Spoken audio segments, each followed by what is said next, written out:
Hi everyone, thank you for tuning in. I'm your instructor Joy. Thank you very much for your kind support with nice questions, comments, answering others' questions, and booking lessons with me, supporting me here and also in my Patreon page. I really appreciate. Today this video will be an answer to a subscriber. This violinist is a violinist and also a violin instructor. Was wondering how one could help an adult beginner player to learn how to read music, or showing how the importance of reading music and so on. Very good question. It is important, we all know, to know how to read music, because if you don't, one could always learn a lot of tunes and pieces by memory, but sometimes one has to just sight read, meaning you are given a music was given to you, and then you just have to play without spending any time to practice. Also, if you know how to read music, it just opens doors for you, and then you can enjoy music more. So the sooner you learn how to read music, the more opportunities, the more repertoires will be available for you. Now, we try to teach our students how to read music, or we ourselves try to learn to read music, but there's so many notes, you know, it's confusing, there's rhythm going on, and there's a lot of technical thing on the violin going on, so it's very hard to learn all at once. And I'm going to show you what I do in my teaching studio, which works beautifully.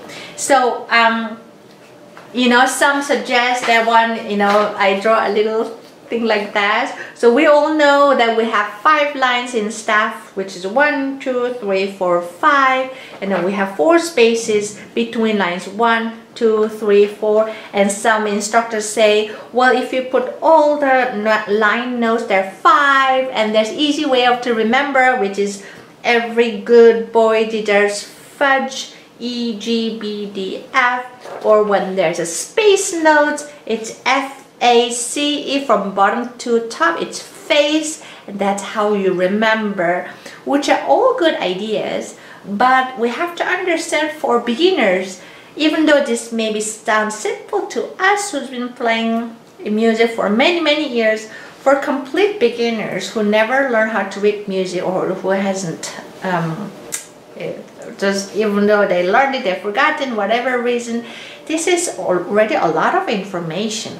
So I find it by simplifying notes, not giving all this information, even though it's nothing wrong with that, but we have to make this information a little simpler and smaller. Therefore, the student doesn't feel too overwhelmed, and also has a smaller information to process first. So we start with the open string first.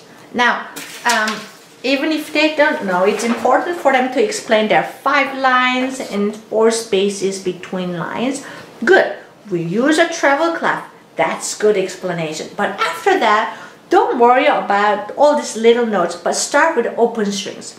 You can draw 4 open strings for your students or for yourself. Open G, open D, open A, and open E. They happen to be all space notes, meaning the lines do not go through the circle, the line go beyond, either below or above. They're all space notes. Yeah, even 4 open strings notes, even though visually most people can tell this is low, that's high, still confusing. What you do is pick 1 or 2 open string notes. I like to start either D or E. D is easy because it's right below the bottom line note, so that's open D. Open E is also easy because it's a top space note. So you pick one and help students to remember or memorize how it looks like. Some might ask, well, some notes have white circles, some notes have dark circle. Then you can teach your students the different length of the notes depending the darkness of the circle, and whether there's dots or not, whether they have stem or not. You can go into that. But for now, that information might be still too much. Focus only the circle placed either on the top space for the open E or open D, and the right below the bottom line. Yeah, from that one, then when they see sheet music, instead of asking to read them all, you can draw something like that one and put place right next to their own music and ask them to identify on their own music, whether it's minuet or Christmas tune, now it's Christmas coming, whatever it is, have them identify, let's say, open E, and then circle only those notes. And that one is the one that you do not write any information on top. The rest you write down a string's name or fingering name for them, so they can somehow navigate and play, because that way they feel a little motivated to play as well. But at least they have to find one open string. If they are doing too well, then instead of asking them to find one open string E, you ask them to find open A or open D, or open E or open D, or open E or open A. Two open strings. Again, they have to know how to identify. The way you help them to identify is the open E is on the top space, open A is 1, 2, 3, third space from the top.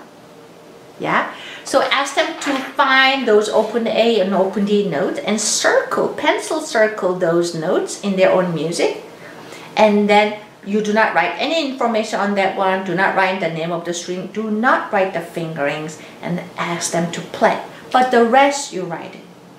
Now once they've done it, then now you gradually introduce the notes that happens step by step, explaining the way we play scale, or one after the other. The note goes, so like I said, space notes are the one that when the line goes beyond, between lines are space notes. When the line goes through, like this, it's called line notes when the line goes through. So explain to your students between space notes and line notes. And then when the note goes up gradually, step by step, it's mixed of space note, line note, space note, and line note. So you explain to them. And then you can gradually introduce those notes. But again, not too many. You can just introduce from between two open strings. In this case, I chose open D and open A. And I introduce open D. They already know. The next one is alphabetical, A, B, C, D, E, F, G, A. So on top of these two open strings, they only need to know these three additional strings. Then you go back to your music, and then of course you would pick a repertoire that includes such notes and ask them to identify those, circle it, write down the string name. If it's on D, write on D string, ask them to write down the fingering, only those ones. They can do it as a homework, they can do it in the lesson, does not matter. And then like that, the rest, which could be G string, E string, you write that down for them. Write it down, the string name and fingerings as well. Like that. The concept is this. You want them to learn all music how to read, but you start with small, starting with an open string, whether it's one open string or two open strings. Help them to identify those in their own music, own sheet music, have them circle it. Once they learn that one, then teach them between those additional notes, and little by little, from two open strings, then you teach them three open strings and those notes in between as well, gradually. And how fast, how slow, you will see how your students are doing, and then you accommodate as it goes. Yeah. This kind of method works very well in my teaching studio. I've tried many different methods that was out there available. I personally found out that if I make my own work, mixing here and there, and depending what the specific needs of student, that seems to work the best in my teaching studio.